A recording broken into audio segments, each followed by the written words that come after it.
What's up everyone, Darcblade here with a quick information video regarding this week's limited bounties, event quests, and miscellaneous news for Monster Hunter Wilds.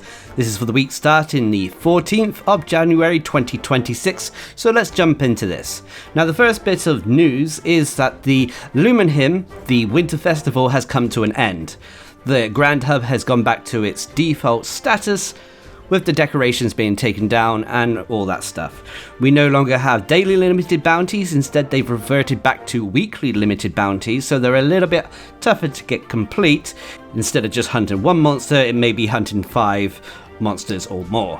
On top of that, the majority of event quests have also gone away and they've gone back into rotations. For those of you who do not know, Monster Hunter Wilds has a rotation of event quests that come in and out each week. There are a few permanent event quests like the Arch-Tempered monsters, but a lot of them remain unavailable until they come back into rotation, which is one of the reasons why these videos exist, to tell you what event quests are in rotation for any one week.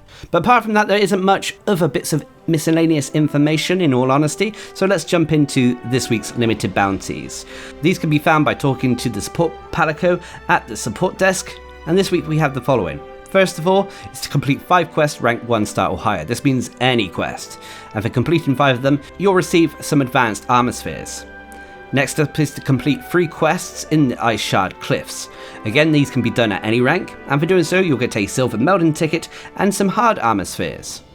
Next up is to hunt 5 large high rank Leviathan monsters. Leviathan monsters include the likes of Balahara, Mizuzune, Ufduna, so on and so forth. And for doing so you'll get a silver relic ticket and heavy armor sphere. Next up is to hunt 3 tempered monsters ranked 6 star or higher, so it's not the hardest tempered monsters. And for doing so you'll get a large amount of Orichalcite, heavy armor spheres, and a pick-a-mill voucher that can be used in the canteen. And then finally is to hunt 5 tempered Mizuzunes ranked 9 star or higher. And for doing so you'll get a silver talisman ticket that can be used at the Elder Melder to generate some random talismans.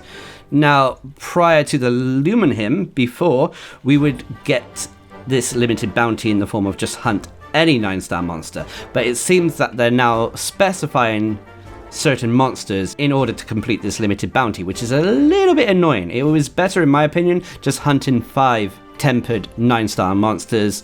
The choice of what monster was down to you. But that's just maybe a little personal pet peeve. But you also have the miscellaneous limited bounties, including the arena limited bounties, fishing limited bounties, and endemic life limited bounties that you can participate in if you want some extra loot. But that's all the limited bounties we have this week. What about event quests? Now, like I said, the event quests have gone back into weekly rotations, so we no longer have access to the majority of them. We still do have access to the permanent event quests, which include all the Arch-Tempered monsters, as well as the unique monsters such as Gogmazios and Omega Planetes. Also, the event quests that give us armor spheres are permanent, as well as quests that yield Artium parts or special ores. But what have we got this week in terms of rotating quests? Well, we have 2 new ones. The first new one is Playing the Long Game, a 8 star high rank quest that requires hunters to be hunter rank 41 or above, and has players taking on a tempered Mizuzune and tempered Balahara in the Wounded Hollow, the arena.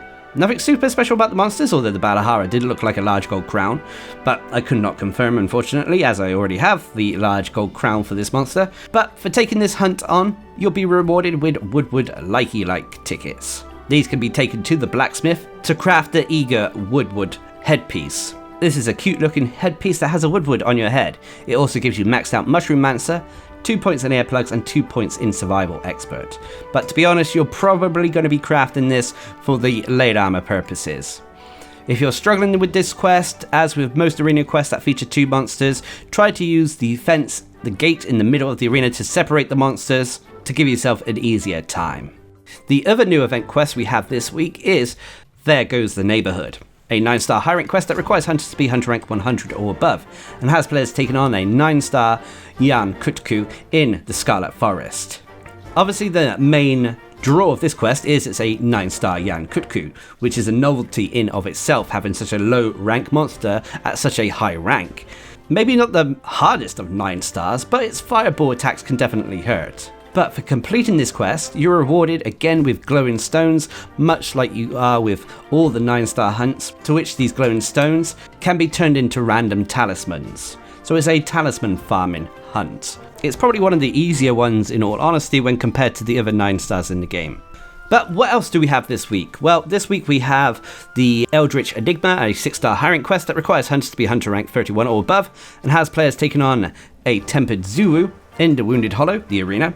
And for completing this quest, you're rewarded with bonus hunter rank points upon its completion. You'll also then have Anguish and Atrocity, which is a 5-star high rank quest that requires hunters to be hunter rank 21 or above. And again, for completing this quest, you're rewarded with bonus hunter rank points. So these 2 event quests are used to increase your hunter rank point quite quickly if you're a little bit behind. You also have Romping Around. A 4-star high rank quest that requires hunters to be hunter rank 9 or above, and has players taking on a Rompopolo in the Oil Well Basin. For completing this quest, you're rewarded with quite a few ingredients that you can use in your cooking when you're using your grill, namely mud shrimp. But that's all the event quests we have this week.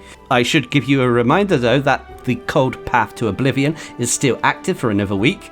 This is the time trial, the free challenge time trial quest that has players taking on Arch-Tempered Jinderhard. It's a 9-star high rank quest requiring hunters to be hunter rank 100 or above, and has players taking on a Arch-Tempered Jinderhard, like I said. You have to do this in a certain amount of time, and depending on the time you get, you'll receive pendants according to your rank. To achieve a C rank, you have to do it in under 50 minutes, a B rank under 25 minutes, and an A rank under 18 minutes. So I wish you luck if you're going for that time trial. But that about wraps up all the information and event quests and limited bounties we have this week. Unfortunately, up until the next title update, things may go a little slow, shall we say. However, we have a lineup of new event quests coming up, so each week we'll get at least a new activity to participate in. And as always, I'll continue to bring these videos each and every week, as well as more guides for Monster Hunter and other games that I enjoy. I also should have an update in regards to the channel's monetization soon, so watch this space. But what are your thoughts? Please leave a comment down below, and until next time, I've been Darcblade, bringing you a quick information video regarding this week's limited bounties, event quests, and miscellaneous news for Monster Hunter Wilds. Hope you enjoyed it, thanks for watching, subscribe and like for more.